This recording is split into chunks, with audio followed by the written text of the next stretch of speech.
Hey, salut à tous! Aujourd'hui, on se retrouve pour une nouvelle vidéo. Je vais te parler d'une séquence que nous avons proposée à nos élèves avec ma binôme et tout ceci dans le cadre des constellations. Je te renvoie vers la vidéo C'est quoi les constellations? Voilà, donc j'espère que ça pourra te plaire. Peut-être que ça te donnera des idées, puis tu pourras me dire ce que tu en penses en commentaire. Donc si ça t'intéresse, eh bien tu t'abonnes tout de suite, tu likes pour me soutenir, tu actives la petite cloche et on se retrouve tout de suite.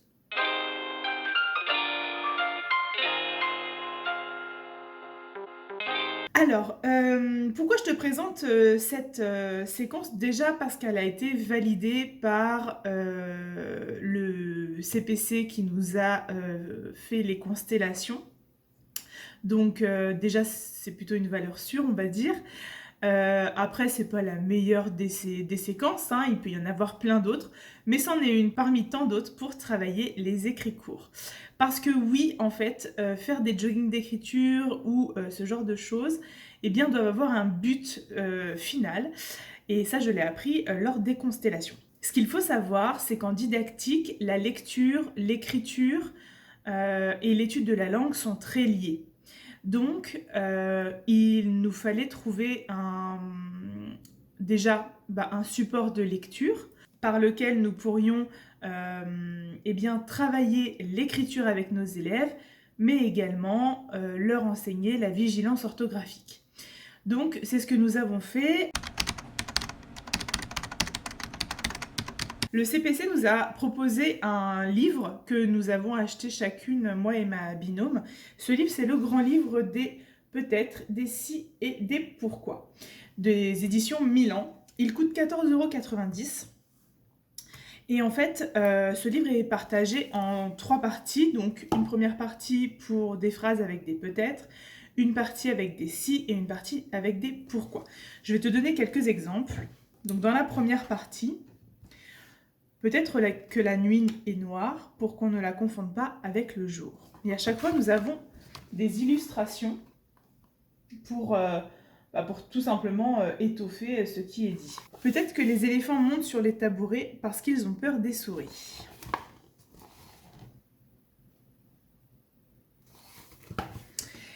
Ça, c'est les peut-être. Ensuite, il y a les si. Si les vélos avaient des roues carrées, ce serait pratique pour monter les escaliers. Je ne vais pas te faire voir les illustrations à chaque fois. Si les poissons ne savaient pas nager, la mer serait couverte de bouée. Et concernant les pourquoi les princesses ont-elles toujours des ennuis avec les sorcières? Pourquoi les sorcières font-elles des potions avec du pipi de grenouille? Pourquoi les grenouilles chantent-elles plus fort que les escargots? Etc. etc. Et on termine le dernier pourquoi avec pourquoi faut-il terminer les livres? Peut-être pour le plaisir de les recommencer. Donc l'idée est de donner envie aux élèves de lire, de les intéresser par une lecture qui est à la fois simple mais ludique, puisque clairement à la première lecture, la plupart des élèves ont rigolé. Et donc de les intéresser et on a essayé de trouver une sorte de but final. Le but final à cette séquence, c'était de réussir à faire créer par nos élèves un petit recueil à la manière en fait de ce livre-là, avec leurs propres phrases qui commenceront par peut-être, si et pourquoi.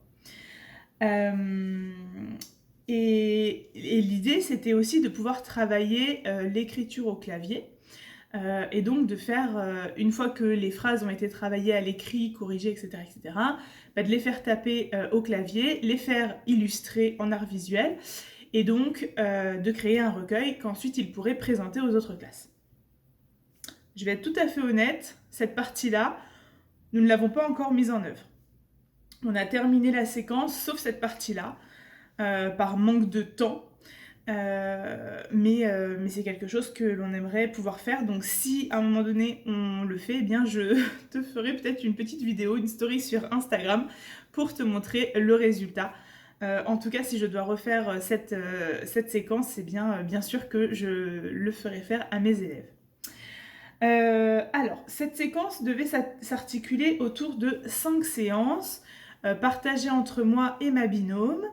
Vous allez voir qu'en fait, ça s'est fait un petit peu différemment que ce qui était prévu à l'origine. Globalement, la première séance était une séance de découverte pendant laquelle nous devions, enfin je devais en fait, présenter le livre aux élèves, leur lire quelques peut-être, et puis donc leur faire expliciter la structure en fait des phrases. Donc toutes les phrases commençaient par peut-être, et puis ensuite on émettait une hypothèse pour que, parce que, car, etc.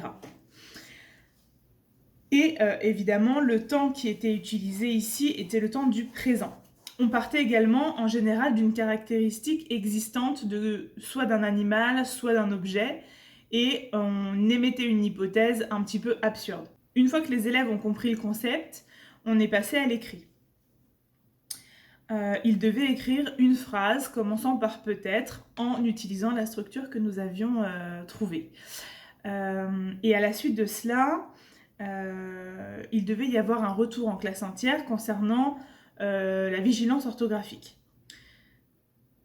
Cette partie-là n'a pas été faite. Il faut savoir que pendant cette première séance, j'ai été visitée par le CPC qui menait les séances de constellation. Et cette partie donc, de vigilance orthographique, je n'ai pas eu le temps de la faire. La séance devait durer 15 minutes. J'ai augmenté déjà j'ai augmenté à 20 ou 25, je ne sais plus. Bref, je n'ai pas eu le temps de revenir sur la vigilance orthographique avec les élèves. Tout simplement parce que même si les élèves ont apprécié le livre, ils pouvaient éventuellement bloquer sur l'idée en fait à trouver. Donc, pour pallier à cela, j'ai proposé à certains élèves de donner leurs idées à l'oral. On faisait valider à chaque fois que la structure était bien respectée et puis ça pouvait donner des idées du coup aux autres. Finalement, tout le monde a réussi à créer et à la fin de la séance, j'ai eu le temps de faire lire à certains élèves là où les phrases qu'ils avaient trouvées, puisque nous avons différencié en fait les élèves qui écrivaient assez rapidement pouvaient écrire d'autres phrases. Voilà, on s'est arrêté là pour cette première séance. La séance s'est très bien passée d'après les dires de mon CPC. L'explicitation était bien là. J'ai pu ensuite parler avec la collègue en fait, qui menait la même séance que moi et ma binôme. Et en fait, elle a rajouté en différenciation une aide aux élèves qui justement pouvaient avoir des blocages. Elle avait commencé à créer des débuts de phrases en partant d'un animal. Donc par exemple, peut-être que les lions, 3 petits points, parce que... Et en fait, c'était à l'élève de venir compléter. Donc ça a aidé certains de ces élèves. Moi, les miens, j'ai pas eu besoin d'aller jusque-là. Mais je trouvais cette différenciation intéressante. On aurait même pu aller un petit peu plus loin. Ensuite, dans la même semaine, ma binôme a refait exactement le même exercice, toujours avec les peut-être, pour tout simplement entraîner les élèves. Et en fait, ce qui s'est passé, c'est qu'à la séance numéro 2, nous devions introduire les phrases avec si. Sauf que comme vous avez pu vous en apercevoir quand je vous ai lu les phrases, eh bien, le temps qui est utilisé est le temps du conditionnel. Et c'est un temps qui n'est pas au programme des CM1, qui est un temps assez compliqué à... On aurait pu éventuellement se dire, allez, on fait une petite séance sur le conditionnel, mais c'est quand même assez compliqué. Du coup, nous avons préféré finalement ne pas faire cette séance qui était prévue à l'origine dans notre séquence, et plutôt faire une séance dédiée sur le code champion, donc pour expliciter aux élèves le code champion, leur permettre de se corriger et de réécrire au propre leurs phrases. La troisième séance a été faite par ma binôme. L'idée était de réaliser un pourquoi en se basant sur une image. C'est-à-dire que ma binôme devait trouver une image dans le livre avec un pourquoi. Les élèves pouvaient émettre des hypothèses à l'oral. Évidemment, le texte était caché. Et ensuite, ils devaient écrire ces hypothèses sur leur feuille. Ensuite venait le temps de réaliser cette vigilance orthographique guidée. Ce que j'en sais de cette séance, c'est que ça a bloqué beaucoup d'élèves. Finalement, devoir imaginer un pourquoi à partir d'une image, c'était pas si simple que cela pour eux. Donc, il serait intéressant de réfléchir à peut-être utiliser d'autres images que celles qui sont proposées dans le livre, afin qu'elles soient plus explicites pour les élèves.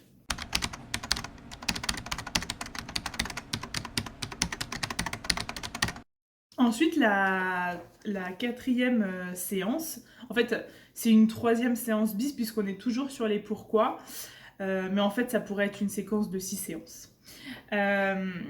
C'est moi qui l'ai menée et donc l'idée était de répondre à un pourquoi. Lors de cette séance, donc ma binôme avait réalisé donc la séance précédente et c'est moi qui devais mener les élèves pour qu'ils puissent répondre à leur pourquoi.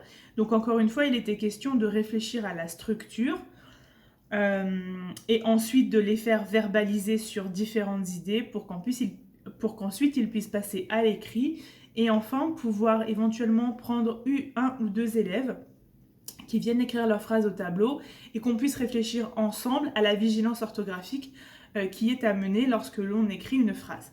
Donc ça a été très intéressant et pendant cette séance, j'ai été observée par ma collègue qui menait donc la même séquence toujours, qui en était au même endroit que moi. Et ensuite, moi, j'ai été observer ma collègue qui, elle, menait son initiation au code champion aussi avec ses élèves. Donc, elle a introduit le code champion à ce moment-là et donc après, elle a mené la même séance que moi.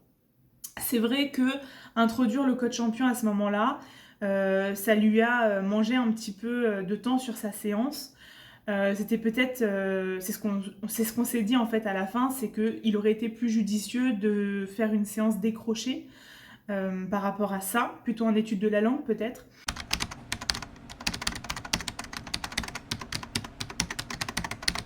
Et ensuite, il nous restait donc 2 séances qui devaient nous permettre de réaliser le fameux recueil. L'idée, c'était que les élèves puissent regrouper donc tout leur dernier jet d'écriture avec les vigilances orthographiques, enfin avec leur amélioration de leurs écrits, qu'ils puissent choisir chacun une ou deux phrases voilà, qu'ils appréciaient, qu'ils puissent venir en fait eh bien, taper sur l'ordinateur leurs phrases. Ici, qu'il puisse y avoir une sorte de correction de ma part pour que voilà, la mise en forme soit bonne, que l'on puisse imprimer ces feuilles-là, qu'ils puissent faire une illustration de leurs phrases et ensuite que l'on puisse relier toutes les pages de tous les élèves pour créer le fameux recueil. Donc c'est ces 2 séances-là que nous n'avons pas fait. Nous avions prévu 2 séances puisque c'était 2 séances de 20 à 30 minutes, sachant que la partie illustration pouvait aussi venir se faire sur un temps d'art visuel. Voilà pour ça. J'espère que c'est assez clair. Donc en gros, en termes de matériel, les élèves ont eu accès donc au livre, au code champion qui est affiché dans la classe, mais également à leur code champion individuel, donc qui est sous forme de marque-page.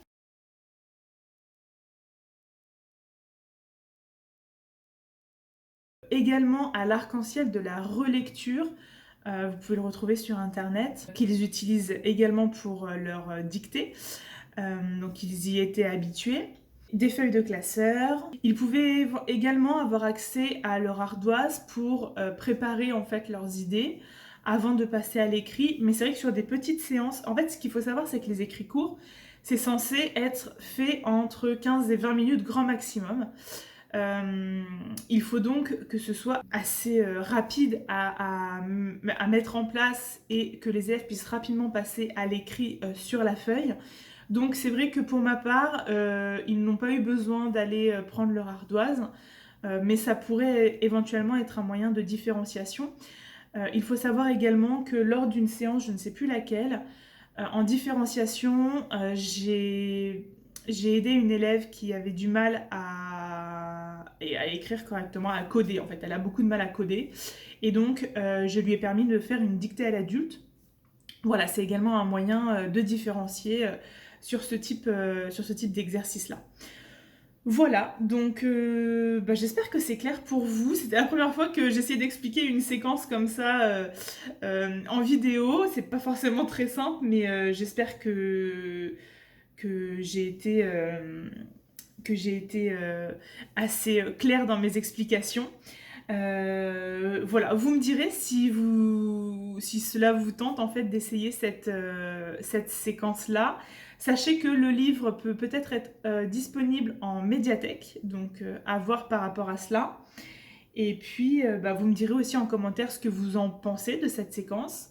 Même si, donc, vous le savez, hein, elle a été validée par le CPC, mais ça veut rien dire. Enfin, après, tout est perfectible, hein, donc les retours sont toujours bons à prendre. Et il faut savoir également que pour ma part, le fait de... c'est pas moi qui ai créé la séquence déjà, puisque j'étais absente le jour où on devait créer la séquence en constellation. C'était le moment où j'avais le Covid. Donc j'ai dû m'approprier en fait la séquence qui avait été créée par mes collègues. Donc ça, j'ai réussi à le faire. Sans trop de difficultés, j'ai un peu fait les choses à ma sauce. Mais par contre, de ne pas pouvoir la mener de A à Z toute seule, mais que de manière ponctuelle, il y ait ma binôme qui intervienne, des fois, c'était pas forcément évident. Bien que on a quand même réussi à ne pas se marcher l'une sur l'autre, étant donné que nos séances étaient bien définies dès le départ. Celle-ci c'est la tienne, celle-là c'est la mienne, etc. Voilà, c'est ce que je peux vous conseiller de faire si vous travaillez avec quelqu'un en binôme dans la classe. Voilà, c'est de bien définir qui fait quoi et à quel moment. Et voilà, globalement. Voilà pour ça. Écoutez, je vais m'arrêter là. Donc j'espère que cette vidéo vous a plu. N'hésitez pas à liker si c'est le cas et à la partager si ça peut aider peut-être des jeunes professeurs des écoles ou ceux en devenir, etc. Ça peut peut-être aider ceux qui passent le CRPE cette année pour leur oral. S'ils doivent mener une séance d'écrit court, et ben voilà, vous avez une séquence clé en main. Voilà pour ça. Écoutez, je vous souhaite une bonne journée. Je vous dis à dimanche prochain pour une nouvelle vidéo. Prenez soin de vous. Bye bye!